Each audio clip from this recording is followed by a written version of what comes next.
Dr. Rappaport has also served as theatrical dramaturg. That's how I have known him.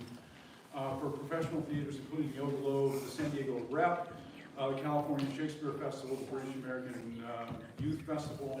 Enough. Football players, blah, blah, blah. He's also personally, I have personal comments about it. He's a brilliant advisor. If you're ever going to do a Shakespeare play and you have a cast that's available, his words of wisdom are invaluable for the production. And he's helped us on Romeo and Juliet, Julius Caesar, and Midsummer Night's Dream. and Midsummer Night's Dream also. Yes, He wasn't here for that. You're right. He was busy breaking his leg. That's true. we have a good rapport. Gideon Rappaport. Okay, got it. Wow. Stellar introduction. Okay, I'm going to start with a parable and a joke, and they're the same theme, so you'll see what I mean. There's a great spiritual truth in a short story or a parable, Hasidic tale. It goes like this. A son was at a distance of 100 days' journey from his father. Said his friend, "Return to your father." He said, "I cannot." His father sent to him and said, "Go as far as you are able, and I shall come the rest of the way to you." Sinking in? Go as far as you are able, I will come the rest of the way to you. So this is a parable about man's relation to God. We have to go as far as we can, and God comes the rest of the way to us. And there's an old joke that makes a similar point. So Goldberg spent every morning praying to God to win the lottery. You know the story. Lord, help me win the lottery. That's all I want. That's all I need for you. I got everything else. I just want to win the lottery. He does this for years until finally he hears a voice from the heavens saying, "Goldberg, do me a favor. Meet me halfway. Buy a ticket."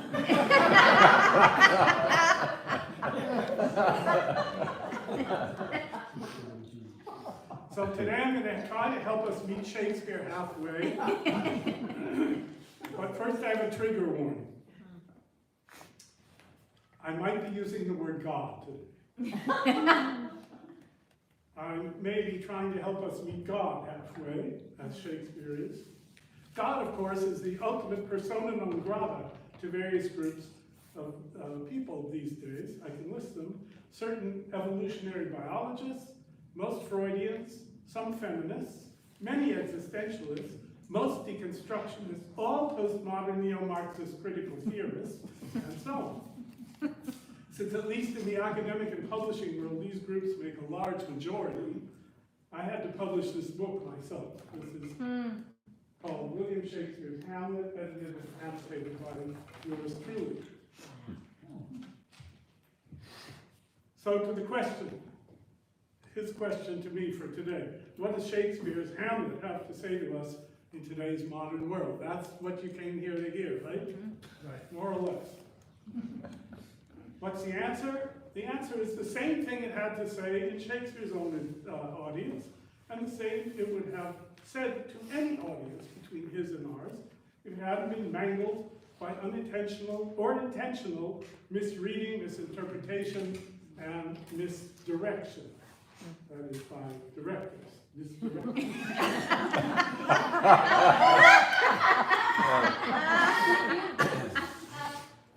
He's all right. He calls me in. It's okay. Times have changed, and the assumptions we bring with us into the theater or into the reading of the play have changed. We are the products of a centuries-long revolution against religion, against universal values, against morality itself. And I could list the responsible isms, and I'm going to, some of them. Romanticism, materialism, evolutionism, Marxism, positivism, existentialism, modernism, postmodernism, deconstructionism, neo-historicism, neo-Marxism, commercialism, ecologism, bureaucratism. You know those things, right? But as Alexander Solzhenitsyn implies about the revolutions of history, they tend to throw the baby out with the bath. And all those isms are followed quite directly by plain old despair. I'm going to read to you a paragraph from what Solzhenitsyn actually said. This is from the Gulag Archipelago, Part 4. Gradually, it was disclosed to me that the line separating good and evil passes not through states, nor between classes, nor between political parties either, but right through every human heart, and through all human hearts. This line shifts. Inside us, it oscillates with the years. And even within the hearts overwhelmed with evil, one small bridgehead of good is retained. And even in the best of all hearts, there remains an unuprooted small corner of evil. Shakespeare will call it, in a minute, the dram of evil. Dram is a tiny little amount. Since then, I have come to understand, this is still Solzhenitsyn, since then I have come to understand the truth of all the religions of the world. They struggle with the evil inside a human being, inside every human being. It is impossible to expel evil from the world in its entirety, but it is possible to constrict it within each person. And since that time, I have come to understand the falsehood of all the revolutions of history.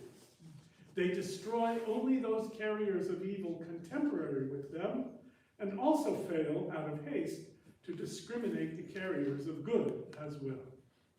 And they take to themselves as their heritage the actual evil itself, magnified still more. So that sums up the revolutions intended by all those isms I was quoting to you. So to answer the question, what does Hamlet say to us in our time? I'm going to lead you through some of the universal realities that the play actually exists to dramatize. For the full story, of course, I hope you'll read the play and study it in my edition. This edition is not for just sitting in an armchair and reading, it's a study edition. It goes on the table. I call it the Talmud of Hamlet. And I have some copies. I got 2 more there, and I have some more in the car if you want to buy. I didn't get the hardbacks in time, but I have paperbacks. I've gone to some trouble during approximately 50 years of studying and teaching this play to make clear what Shakespeare intends us and all audiences to get from this play, and I put what I've learned into the book. But I'm going to give you a few of its elements, not the whole thing, of course. All right, so first of all, as I look out on this audience, well, let me start with Polonius's advice to Laertes, his son. Polonius inherits this advice from approximately 2,000 years of wisdom, starting with Aristotle, who talks about the golden mean. You've heard that before? It's the mean between 2 extremes. Virtue lies in the golden mean. So you can be too brave, in which case you're foolhardy, or too cowardly, in which case you're a coward. But courage is that golden mean between those 2 extremes. And Polonius tells his son the following: give thy thoughts no tongue, nor any unproportioned thought his act. Be thou familiar, but by no means vulgar. So familiar is a good thing, but too familiar makes you vulgar. Those friends thou hast in their adoption tried, grapple them to thy soul with hoops of steel, but do not dull thy tongue with entertainment of each new-hatched, unfledged courage. In other words, don't make friends with everybody indiscriminately, and don't make no friends. The golden mean. Beware of entrance to a quarrel. Don't get into fights, but being in, beareth that the opposing may beware of thee. If you're going to have a fight, win it. Give every man thy ear, but few thy voice. Take each man's censure, but reserve thy judgment. Costly thy habit, as thy purse can buy. Habit means his clothing, but not expressed in fancy. Rich, not gaudy. For the apparel oft proclaims the man, etc. neither a borrower nor a lender be. For loan oft loses both itself and friend, and borrowing dulleth the edge of husbandry. This above all, to thine own self be true. Now I'm going to tell you what that doesn't mean. This above all, to thine own self be true, and it must follow as the night the day, thou canst not then be false to any man. If you're true to yourself, you can't be false to others. This does not mean follow your bliss. This does not mean follow your impulses. This does not mean take off your clothes and run through the marketplace because you feel like it. It means true in the sense of faithful, virtuous. If you are virtuous in yourself, you will not wrong others. So that's the general Polonius advice. Now, Polonius has some issues following his own advice, and I have a question for you. Is there anyone in the room who has any difficulty following his or her own advice? Yeah. Can you think of a time you've told somebody to do something or think a certain way, and the next minute you realize you're not doing it? Okay. So Shakespeare has something to tell us about that. He has a few examples from Polonius, this very same Polonius. First, he says, he's telling his servant, Rinaldo, to go spy on his son. His son's gone off to Paris. Polonius' son has gone off to Paris from Denmark, and he's sending Rinaldo to spy on Laertes. And he's telling him to lie. That is, pretend that you've seen Laertes doing bad things, and see what the other people are saying about it. And that way, you're going to figure out what's really true about Laertes. And then he concludes thus, and thus do we, of wisdom and of reach, meaning of intellectual comprehension and understanding, with windlasses and with essays of bias, going not directly but around it, by indirections find directions out. We're going to sneak around this way in order to find out what's going on over there. At the end of the speech, he says, observe his inclination in yourself, meaning check him out yourself. Don't just go by other people's words. But the theme is that Polonius thinks that he is a man of wisdom. Now, how many of you have ever thought that you were right and you turned out not to be? That ever happened to you? No. Okay. All right, here's another example.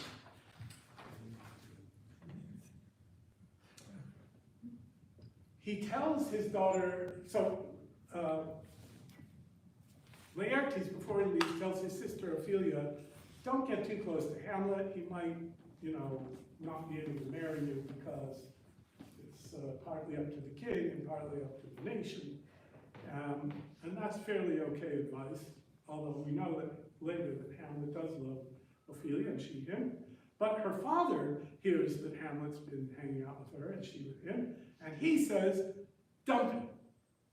He's just using you. He's going to sleep with you, take your virginity, and then betray you, and I don't want you to have anything to do with it.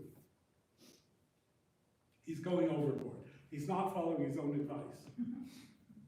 So then, she dumps him. She says, goodbye, I can't talk to you anymore. And from her point of view, she doesn't know he's seen a ghost that tells him that his father's been murdered. And he's going to pretend to be mad.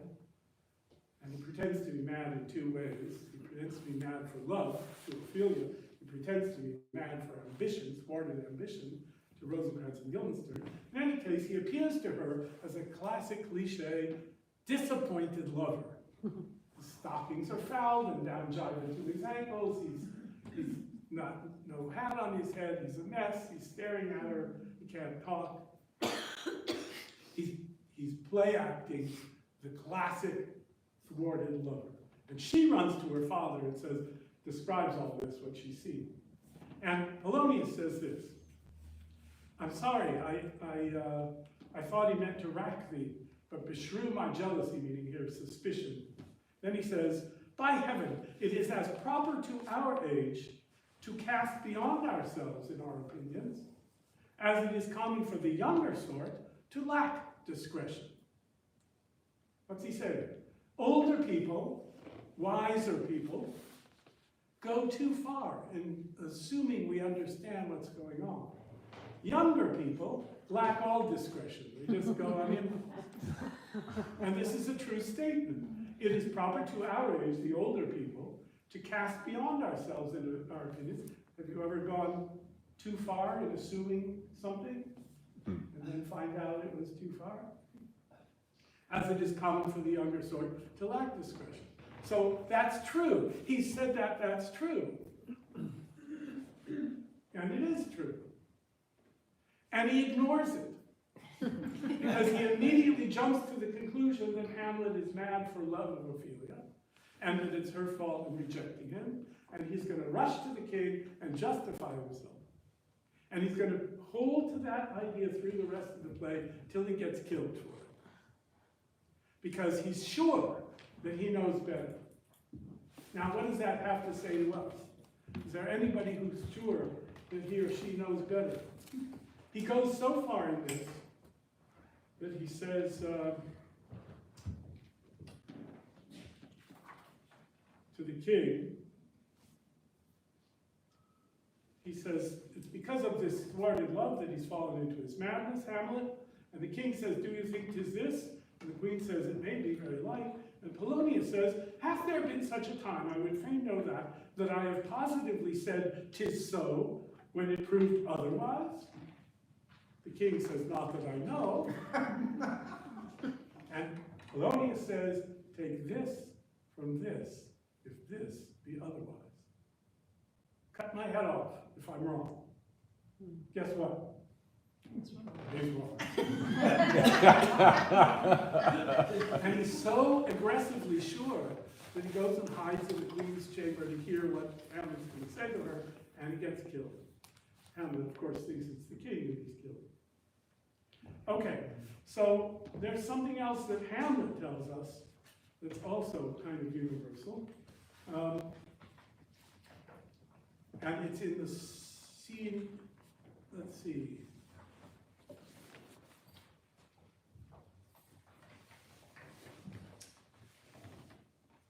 So Hamlet has been told there's a ghost. It looks like his father. He's come out to talk with this ghost. Ghost hasn't appeared yet. In the meantime, the king is drinking, and when the king drinks, they shoot off the cannon, and the thunder, the heavens rebound this cannon thunder, and everybody in Denmark knows that the king is having a drink. And Horatio says, is it a custom? And Hamlet says, aye, marry, is it, but to my mind, though I am native here, and to the manner born, it is a custom more honored in the breach than the observance. Now, all of you will see, because you've heard it 1,000 times, that honored in the breach means people pretend to do it, but they don't really do it. Like they're hypocrites about it. They say it, but they don't mean it. That's not the point. It means it's more honorable to break this custom than to keep it. Okay? And then he says, Hamlet, so one particular sin of the day is drinking and this kind of canon shouting about the drink. In England at the time, the Danes were famous for being drunks. That was one of the things they were known for. Because ambassadors would come and they'd have parties and they'd drink and get drunk. But Hamlet says the reputation of the whole nation suffers from this one quality. And then he says, so oft it chances in particular that for some vicious mole of nature in them, as in their birth wherein they are not guilty, since nature cannot choose his origin, by the o'ergrowth of some complexion means the complex of humors in the person. So you may have a characteristic of blood, or phlegm, or black bile, or yellow bile. If he's black bile, he's melancholy. If he's phlegmatic, he's got too much phlegm. If he's got too much blood, he's jolly and red-faced like Santa Claus or Falstaff. And what's the other one? Choler. if he has too much yellow bile, he's choleric, he flies into a passionate rage. So that's the overgrowth of some complexion, oft breaking down the pales and forts of reason, or by some habit, but too much o'erleavens the form of closet manners, that these men carrying, I say, the stamp of one defect, being nature's livery or fortune's star, whether it's because of nature or fortune, his virtues else, be they as pure as grace, as infinite as man may undergo, shall in the general censure take corruption from that particular fault. Now, general censure is a very interesting word, because it means public opinion, but it also means doomsday, the last judgment. In the general, the censure of all mankind by God, a man, a particular man, can take corruption from that particular fault. The dram of evil doth all the noble substance of a do out, so destroy.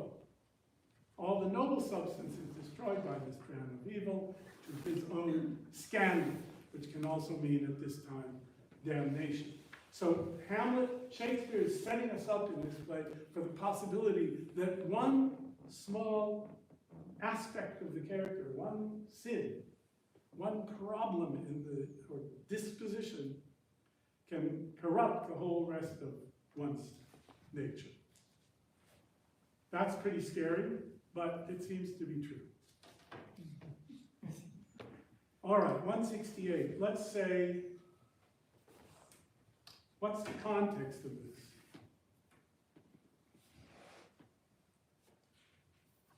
Let's see if this speaks to us.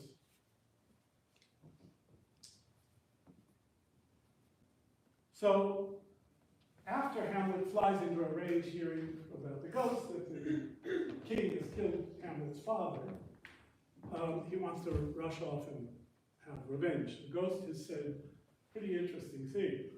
Revenge my foul and most unnatural murder. And then he also says, taint not thy mind. How is this possible? How can you take revenge without tainting your mind? What does God say about vengeance? Vengeance is mine, saith the Lord. Okay, so what does it mean that the ghost comes and tells him to take vengeance? Is the ghost from God? Is this true that he's saying? Or is he trying to tempt him? Is it some demonic force?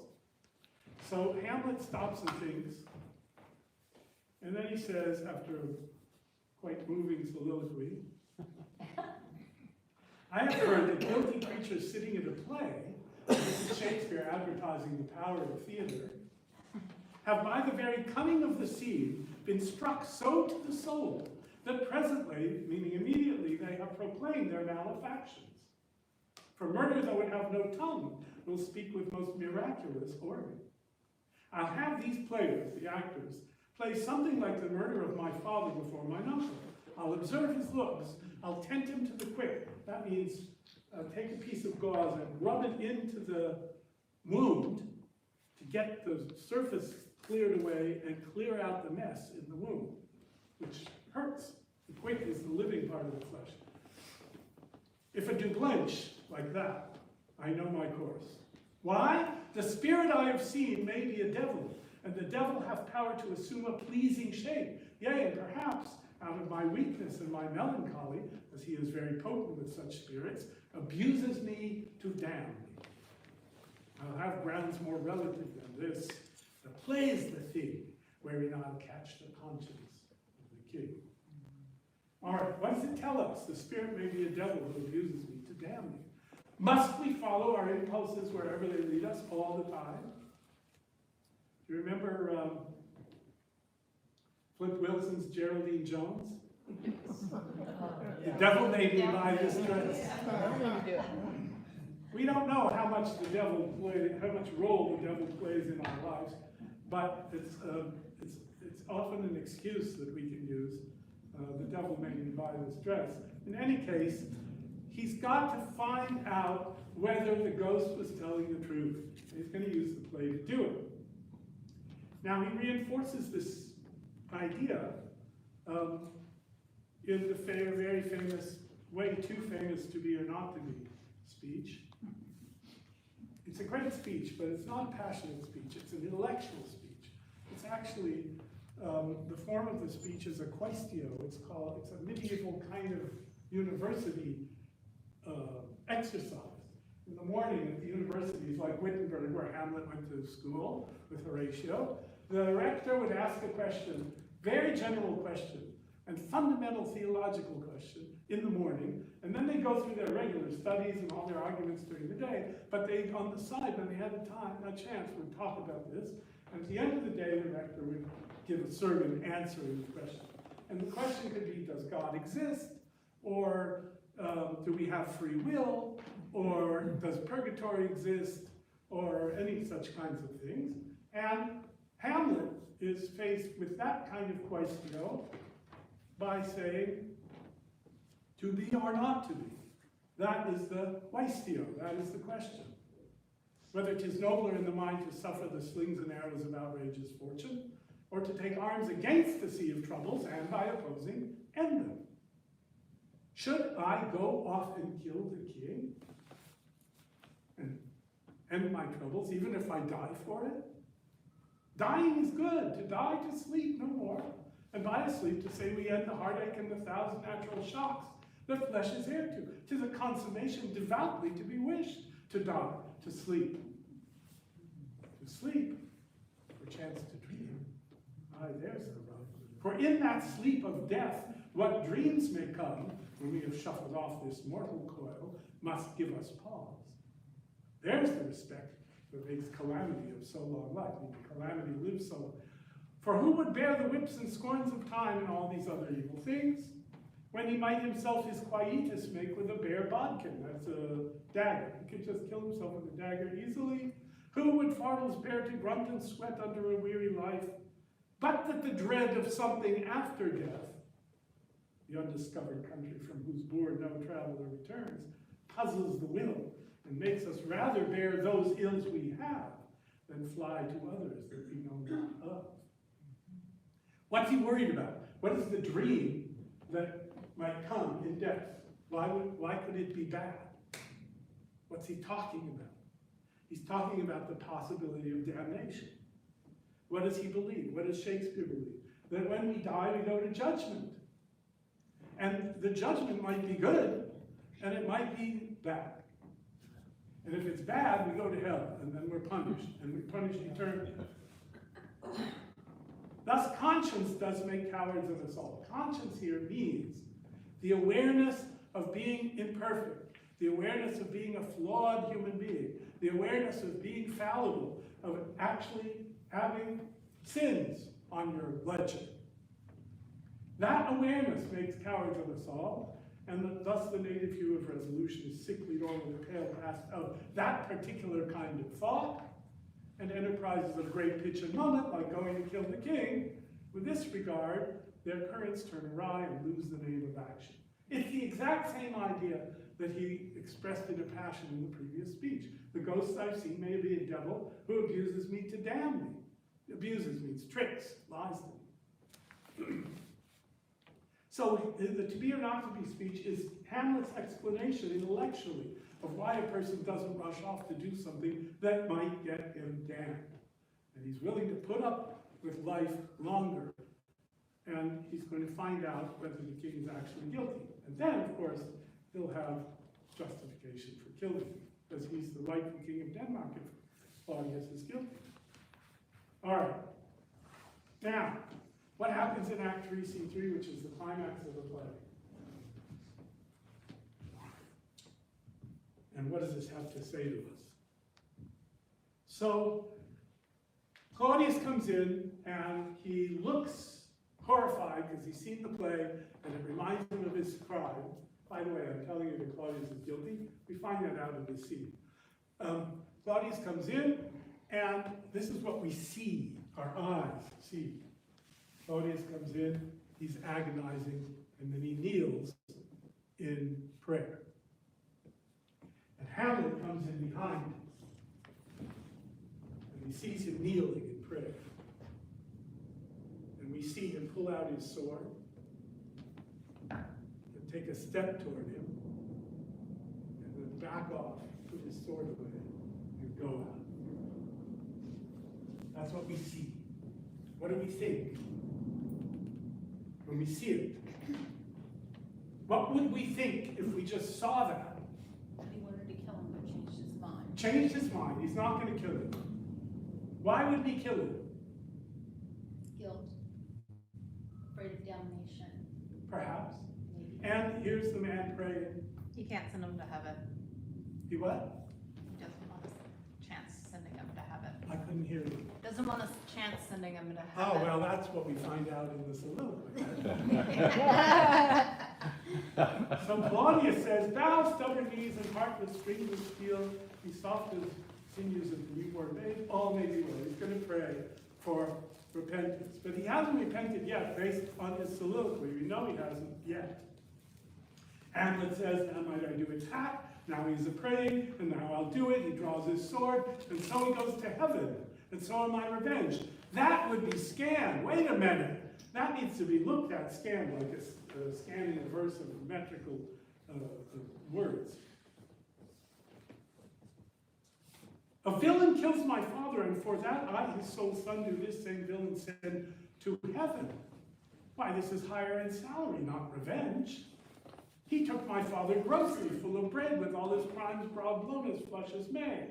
And so he killed my father in his sleep in the garden, not having repented of his sins before death. And how his audit stands, the audit of Claudius stands in heaven, who knows save heaven?" That's true. Nobody does know. And what does Hamlet do? Just like Polonius. Polonius was so sure, and he was making the very mistake he was warning against. Remember that? Now Hamlet does the same thing. Who knows how his audit stands, who knows save heaven? But, he says, in our circumstance and course of thought is heavy with him, and am I then revenged to take him, purging of his soul, when he is fit and seasoned for his passage? No. Bum, bum, bum, bum, bum, bum, bum, bum. That word "no" is the climax of the play. It's the turning point of the play. It's the fall of Hamlet. It's because of that "no" that everybody dies in the end of the play. Why? What does he just decide?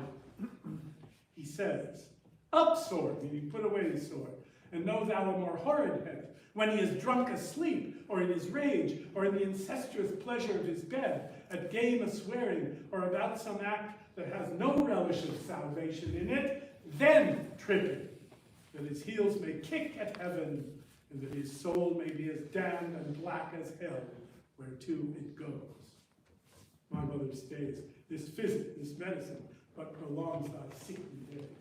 All right. Why is this a fall? Why is this a turning? Why is this bad? Why is this tiny little moment of one syllable word, "no"? The fall of Hamlet. What's wrong with his reasoning? It's been tainted. Sorry? It's been tainted. By what? The ghost. What does he want? Now he wants to kill. He wants to kill him when? When he's full and flushed of all of his... He wants him to go to hell. faults. Nasty stuff. Yeah. Now, whose job is it to send people to hell? Is it a man's job? Would you say Hamlet is a Catholic or a Protestant play? Because...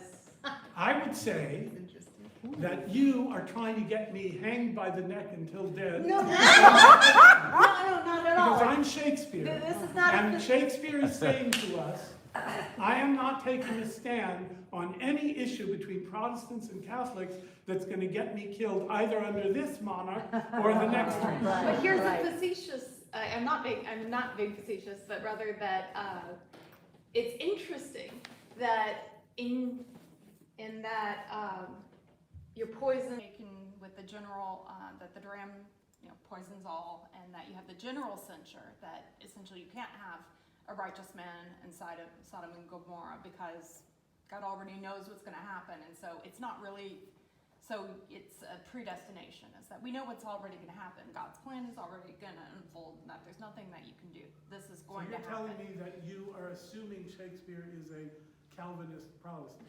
No, but that would suggest from that, if you cannot change that, but from the idea that's presented then by Hamlet and the Okay, I'm gonna characters solve seem the to problem. believe that they can repent and change I'm gonna things. solve it for you. but Okay. It's coming in a few minutes. Okay. Sorry, I didn't mean No, to you're fine. All right. inject that. Wait, I don't get it.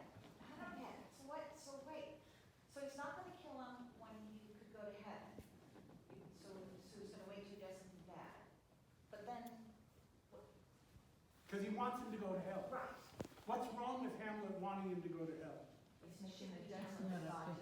Okay, what does a Christian want for his enemies? To love him. He wants his enemies to repent and go to heaven. If he's really a Christian. If he says, I want him to go to hell, I don't care what God does when he repents, then that's not Christian. This is very unchristian behavior. Now, back to yours. If he would have stayed to the end of the speech, Claudius says, Wait. I've got everybody on stage here. Yes, stay to the end of the lecture. Well, who could speak better than Claudius? So, when Horatio comes in much earlier in the play, and Hamlet says, why did you come to Denmark? And he said, I came to see your father's funeral. And Hamlet says, no, I think it was to see my mother's wedding. And Horatio says, it followed hard upon. You're right, it was pretty quick. Hamlet says, would I had met my dearest foe in heaven, or ever I had seen that day, Horatio. I wish I had met my worst enemy in heaven before seeing my mother marry my horrible uncle. What does that tell us? That the mother marrying the uncle is the worst thing that could have happened to him, and the next worst thing is seeing his enemy in heaven. This is the dram of evil in Hamlet's psyche. Everything else about him is good. He's virtuous, he's honest, he's kind, he's generous, he's magnanimous to his friends, he's exemplary in every way except that little thing.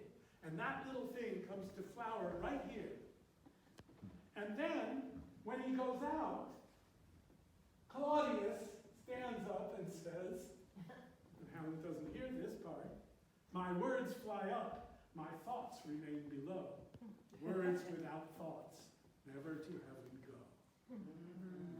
Which tells us he's not repentant. So if Hamlet had killed him at this point, he probably would have gone to hell, not because Hamlet wanted him to, but because God wanted him to. And because Hamlet doesn't kill him in this scene, when he hears a voice in the next scene, hiding behind the arras in his mother's closet, he stabs through the arras, and he kills, Polonius, by mistake. I took thee for thy better, he says. I thought you were the king. He kills the king when he thinks he's doing something sinful, and it turns out to be the wrong man, and because, of course, he kills Polonius, then Laertes wants to revenge his father's death, and Hamlet dies at the end because of that. All right. What? Spoiler alert. Yes, spoiler. Aye. It's worth reading again. All right. A couple more things that are relevant to us. Like when they have spoons to start over. Act 5, Scene 1 is in the graveyard. The gravediggers are debating whether Ophelia should be buried in sanctified ground or not, because if she meant to kill herself, that's damnable, and if she didn't mean to kill herself, then that's okay, it wasn't her fault. Which reminds us that a man or a woman is judged by his will, and we don't know the answer. And later, Laertes comes in and he's debating the same thing with the priest. The priest is saying, we can't give her any more rights than these. The king is overruled, putting her in unsanctified ground, and Laertes says, my sister's going to be a ministering angel when you lie howling in hell. But we don't know that. We can't know it. It's not up to us to know. That's why the debate takes place twice. It's not given to us to know. Just like Hamlet Hamlet can't know what Claudius is really thinking when he's kneeling there looking like he's repenting. But he's not repenting, as we find out through the soliloquy. Okay, so now the gravedigger throws up a skull, and the very famous image of Hamlet contemplating the skull, because he knew the guy, Yorick. All through the Middle Ages and Renaissance, there were paintings, because it was real, the monks did it, of monks, famous saints, in their studies with a skull on the desk. Why? Why do they keep a skull on the desk? Memento mori. Meaning, Remember death. remember that you died. And why does a monk want to remember that he died? Why do you want to be reminded of death all the time? Is it morbid? No. What's the point? Time's gonna end soon, or you do the things you want. Humility? Yeah. Humility. Humility. You have to remember that you're mortal, and therefore you will go to judgment, and therefore you have a choice between heaven and hell, and you better be good. So the whole scene is a memento mori. And it's an interesting progression, because first he sees the skull of Yorick. And then he's thinking about all the people who have died, and he thinks about the greatest men in history. Namely, he names Alexander and Julius Caesar. They're dead and turned to clay. And you could use the clay that is made from the dead bodies of Alexander or Caesar to stuff a bunghole, meaning the hole in a cask of beer. Clay feet of men. Okay. So we get this whole humbling experience in Act 5, Scene 1. And then, in Act 5, Scene 2, we have the answer to your question. Oh, first of all, we get Yorick, and then we get Alexander and Caesar, and then in comes the funeral of Ophelia, and he finds out that his beloved is dead. So there's memento mori for you, pretty immediate. Okay. But he's learned something on the sea voyage. They sent him to England to kill him, and he can't sleep. And he wakes up, and he goes to Rosencrantz and Guildenstern, and he steals the letter from the king, to the King of England, and he takes it back and reads it, and it says, kill Hamlet when he gets there. And so he rewrites it, and he says, put the bearers to death, and replaces it. And he can seal it because he's got his father's seal ring. He happened to have his father's seal ring. And he can write the letter because he happened to learn how to write fancy when he was young. And the next thing that happens is a pirate ship attacks them. And he jumps aboard to defend the ship, which proves that he's not the coward that he said he was, or was worried that he was earlier. But the ships separate. So Rosencrantz and Guildenstern go off to England to get killed, and Hamlet gets taken back to Denmark.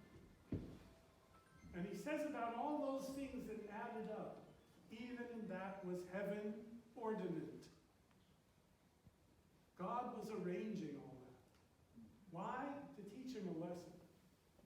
So what's the lesson? Sir, in my heart there was a kind of fighting that would not let me sleep. I couldn't sleep. Methought I the worst of the reasons in the bilboes rashly, and praise be rashness for it. Let us know our indiscretion sometimes serves us well when our deep plots do pall. And that should learn us there's a divinity that shapes our ends, rough hew them how we will.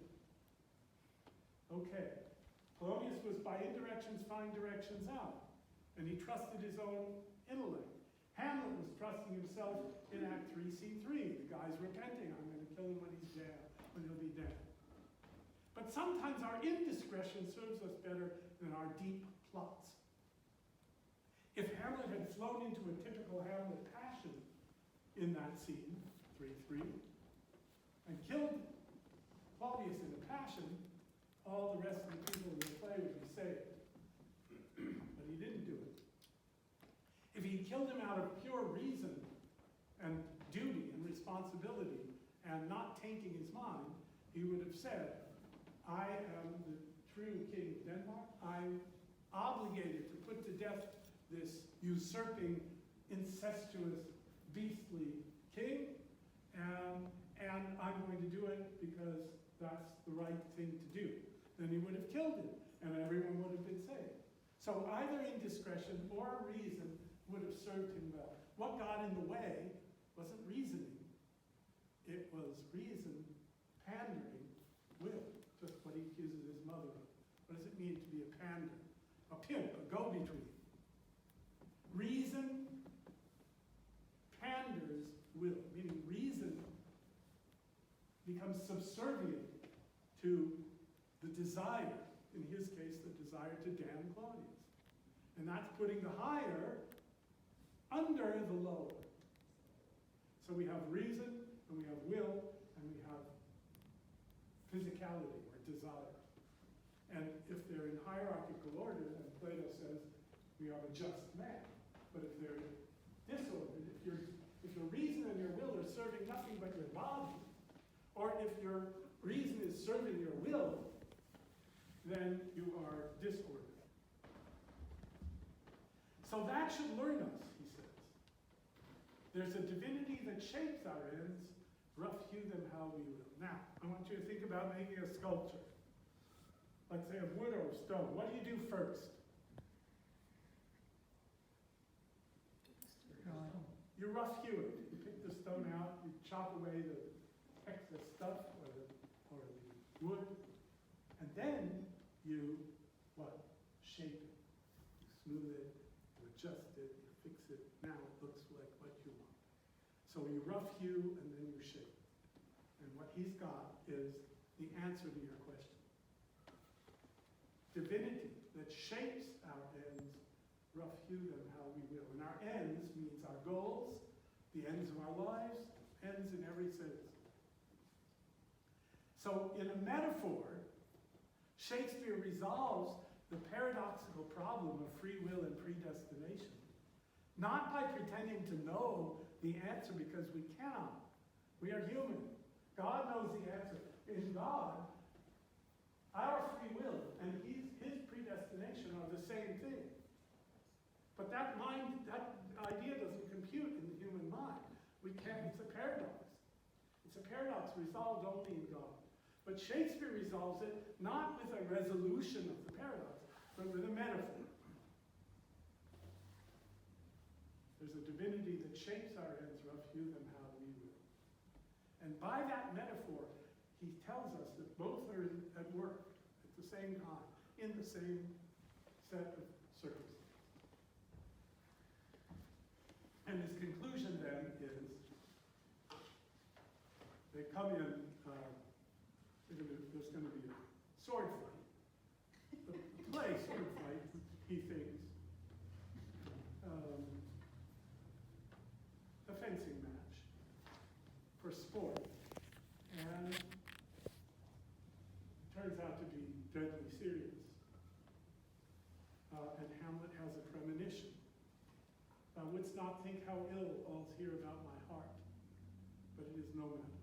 Horatio says, nay, my good. Horatio is the rational man. It's in his name. Ratio, ratio. Horatio is the rational man in the play. And he says, nay, my good lord. Hamlet says, it is but foolery, but it is such a kind of gain-giving as would perhaps trouble a woman. And Horatio says, if your mind dislike anything, obey it. I will forestall and repair it, and say you are not fit. If you're feeling bad about this, you're having a bad gut reaction to what's going on, let's postpone it. And Hamlet says, not a whit. We defy augury. To augur is to predict. We defy augury, meaning not like Romeo, I defy you stars, but like she defies description. You know, we're beyond predicting about. Hang on one second. There is special providence in the fall of a sparrow. You remember that from the Gospels? A sparrow is sold for 2 farthings, but not a sparrow falls without your Father knowing it, right? He counts all the hairs of your head. There is special providence in the fall of a sparrow, even in the fall of a sparrow, it means, if it be now, 'tis not to come. If it be not to come, it will be now. If it be not not now, yet it will come. The readiness is all. The readiness for what? For whatever God wills, for death, if necessary. And the last thing he says here is, let be. Since no man of aught, this is a crux. We don't know exactly what Shakespeare wrote. It's the most annoying crux in Shakespeare. But it might be something like, since no man of aught he leaves knows what is to leave betimes, mean early. We don't know what it means to die young or old. Let be. Let be. Let be. What's he doing? He's renouncing the pride that he had in Act 3, Scene 3, trying to be in charge of life and death. And he's saying, whatever happens, heaven is ordinate to you. So let be. All right, I have one more thing to talk about, but I'm going to take your question first.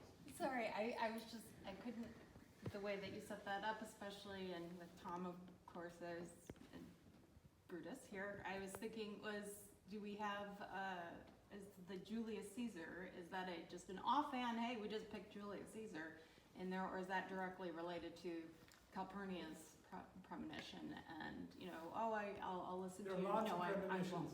There are lots of premonitions No, in Shakespeare. yes, but the directly saying, no, I'm going to not listen to this in the same way that ended directly badly for Julius I Caesar. see. Do you think that that's on purpose, or is that just because there's lots of premonitions in Shakespeare? So there are lots of premonitions in Shakespeare, and sometimes people listen to them and sometimes they don't. Usually they don't, because they don't understand them until the events reveal what they really are.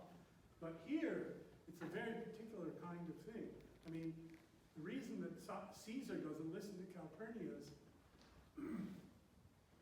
or for that matter, Hector listened to Priam and Cassandra's premonitions of Troilus and Cressida, is they have other fish to fry. Caesar doesn't want to be thought a coward, and Hector has promised to go to battle. So, but here, Hamlet's acceptance of it, both the premonition and the consequences, is complete. His will is converted from that pride we saw trying to be God in 3:3 to let be. Now, just to finish, I'm going to give you. It's so inconsistent when he arranges the murder of Rosencrantz and Guildenstern. No, it's not. I'll tell you why. I told you this before. When he arranges the murder of Rosencrantz and Guildenstern, number one, he doesn't know there's going to be a pirate ship. He thinks he's going to England. Number two, he doesn't know whether they're in on the plot to kill him.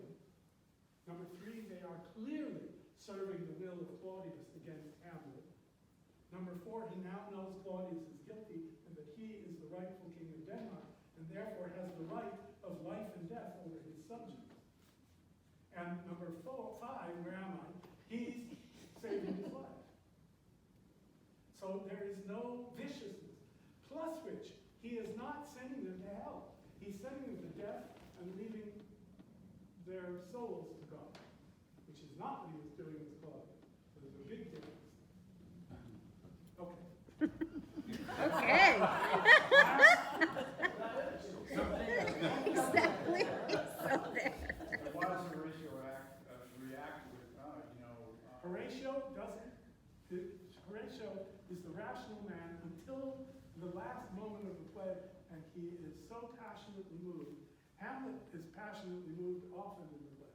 Horatio is not until that moment, and he wants to kill himself because he can't stand what's happening. His hero is dying, his friend. And he says, I'm more an antique Roman than a Dane. But Hamlet doesn't let him. Just as heaven prevented Hamlet sending him on the sea voyage and doing all that stuff, to turn things around, so Hamlet prevents Horatio from doing harm to himself. And Horatio ends by fulfilling Hamlet's request. Finally, Hamlet fulfills the ghost's request, and Horatio fulfills Horatio fulfills Hamlet by telling the story at the end of the play.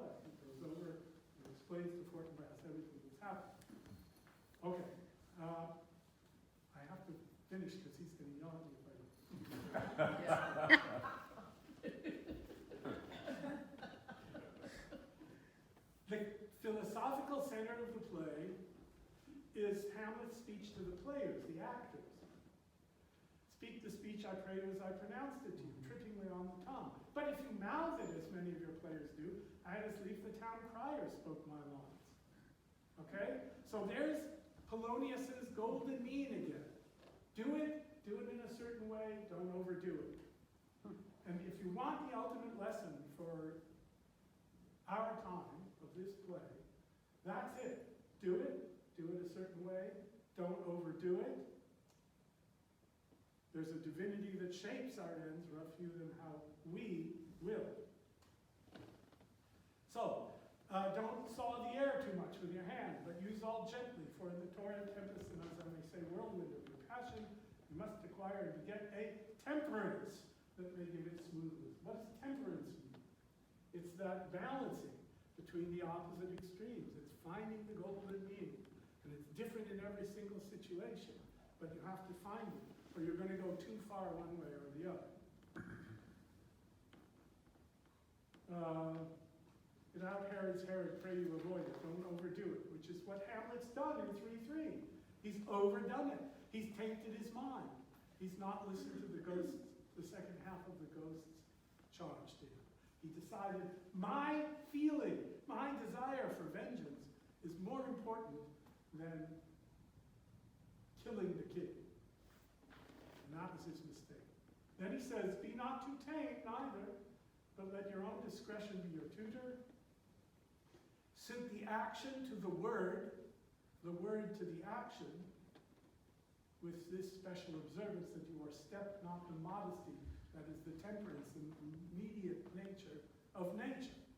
Now, what does it mean, suit the action to the word?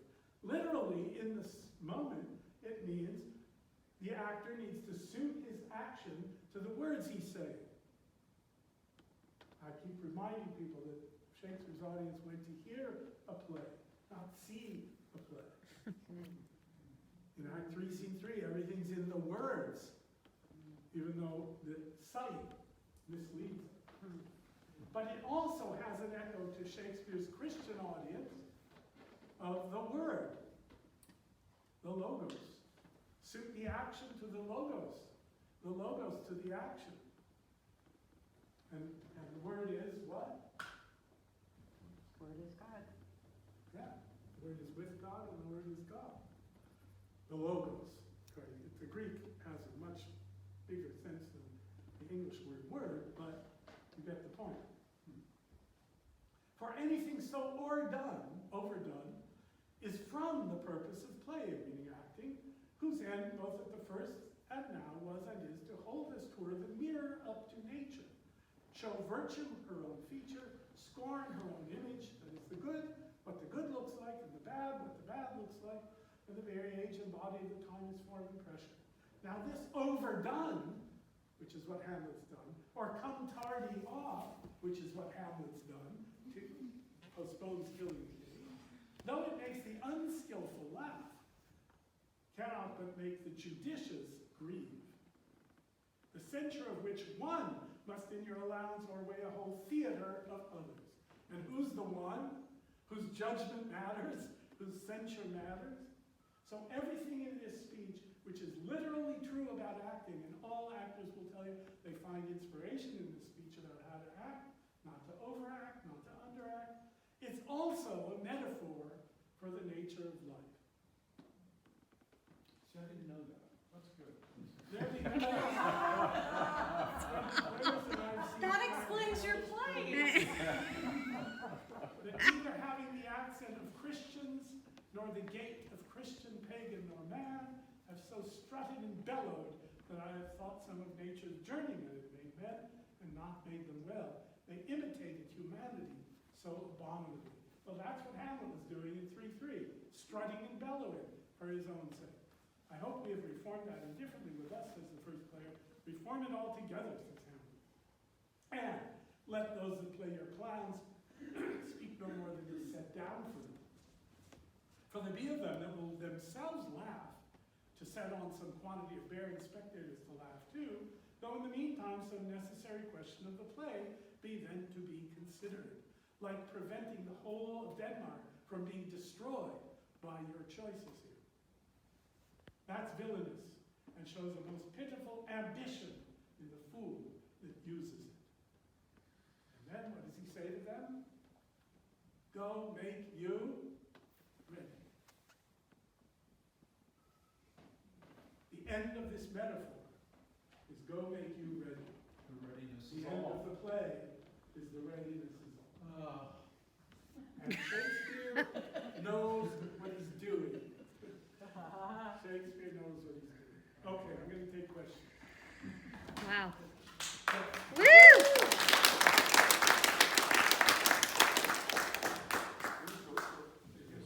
so Hamlet is wrong to presume that he can determine, that Claudius will go to hell. That's the decision of God can make. But apparently that's not true of the decision that Claudius must die, because that we can know because a ghost came from the Correct. beyond to Because order that him to do is the within the authority and in the obligation of the king to see that justice is done in the commonwealth, right? Yeah, so what I'm wondering about is that also true of Hamlet's death? Is Hamlet's death, is there a point where, from our point of view as people, not from God's, where Hamlet's death is inevitable? No. And so, because, Why does Hamlet die? Because he kills Polonius by mistake. Why does he kill Polonius by mistake? Because he didn't kill Claudius in the previous scene. Now, there's one more thing that you should know about. And it's Hamlet's great triumph and proves his transformation. At the very end, when Laertes is dying, right, they exchange swords. And it's poisoned swords. So each of them is wounded by the same poisoned sword. And they're both dying, Hamlet and Laertes. And Laertes says to Hamlet, mine and my death come not upon thee, nor thine on me. Let's exchange forgiveness. And Hamlet says, heaven make thee forgive. Which is Hamlet forgiving whom? No. Laertes. Who's Laertes? Laertes just killed him. So who's Laertes? His enemy. His enemy has asked for forgiveness, and he has granted it. And that's the opposite of would I have met my dearest foe in heaven or ever I had seen my death. So that Hamlet's, the journey and the memento mori together have taught him the right relation to reality. There's a divinity that shapes our ends, rough hew them how we will, let be, and then he's able to forgive his own murderer. And there is a stage convention, isn't there, that in revenge tragedies, the revenger always dies at the end of the play, isn't there? Doesn't that always happen? Yeah, well, I didn't go into the whole idea of the revenge tragedy because I didn't have time, because he only allowed me 45 minutes instead of an hour. There's a famous play called The Spanish Tragedy, which comes before Hamlet, which there's a lot of parallels. But the difference is crucial, and that is that in the Spanish tragedy, the afterworld, the afterlife, the underworld is the classical underworld, Hades. And it's all classical machinery in the background. And Shakespeare says to himself, I'm going to give you a revenge play, but I'm going to set it in reality, in the Christian reality, right? The way we believe really is. And he does that. And so it's not inevitable except in the eyes of God, perhaps, but it is a function of the shaping, of the rough hewing and shaping that we are in charge of. Yeah. So I auditioned with the Queen Player's monologue, and when I was preparing the audition piece, I was like, well, God was speaking to me, that she is talking about holy matrimony and how if she marries this man who killed her husband, that she is doing her purpose and the whole kingdom. Whose speech is this? The Queen Player. Oh, the Queen play, You the know, player queen. Yes. Got it. Okay, Yes. yes. How he tells them, She says, the player queen says, None went the second, but who killed the first. Yeah, yeah. So she's protesting too much according to Gertrude. Yes, because Gertrude is the one who is marrying who killed the first. Yeah, but she doesn't know that for sure. At least we don't know that she knows that. And do you think she's being offended? Do you think she's getting it? Like, because I was like going for lay it out for Gertrude because he says let one know but not the rest. Is he talking about Gertrude? It could be, but we don't know. He doesn't tell us. And if he doesn't tell us, we don't know for sure. What we do know is that the words get to her enough for her to say, I think she's protesting too much. You know, maybe it's okay for a queen to marry after her husband dies. Is it true that But she doesn't realize what she's done and admit it until Act 3, Scene 4, when Hamlet comes in to scream at her, and she finally recognizes, and she repents. And she remains faithful to Hamlet the rest of the play. so it's like reason, like you said, like there when you Reason and there's will. But when you were telling us in Midsummer, how you were saying there's always something that sets it up. Do you think that's what the queen player is doing? Like She's setting it up for us, not necessarily for Gertrude. Yeah. Good question. Anyone else? Yes. So has Hamlet really forgiven his enemy? Yes. Because Laertes has just committed the same sin which he has done, which is the revenge kill.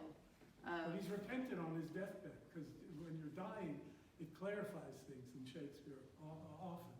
Okay. And so Laertes is dying. I didn't read it. He says, You can have another minute. oh, thank you.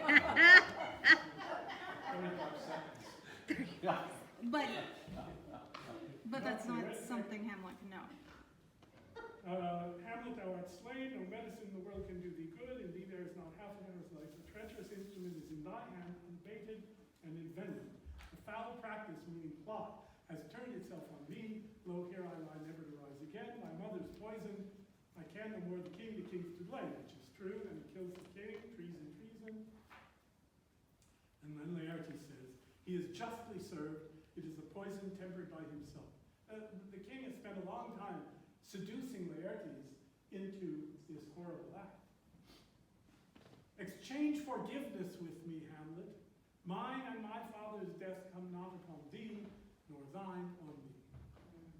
But is that forgiveness a human forgiveness, or would that be a universal, a godly forgiveness? Like, are they still damned? No. How could they be damned? They're converted.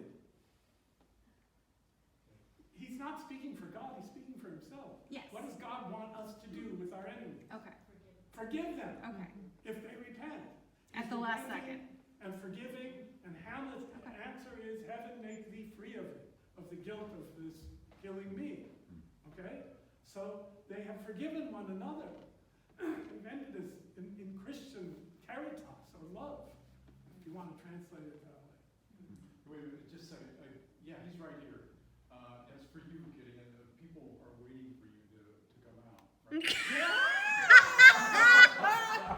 Let's give Gideon a big round of applause. Woo, thank you.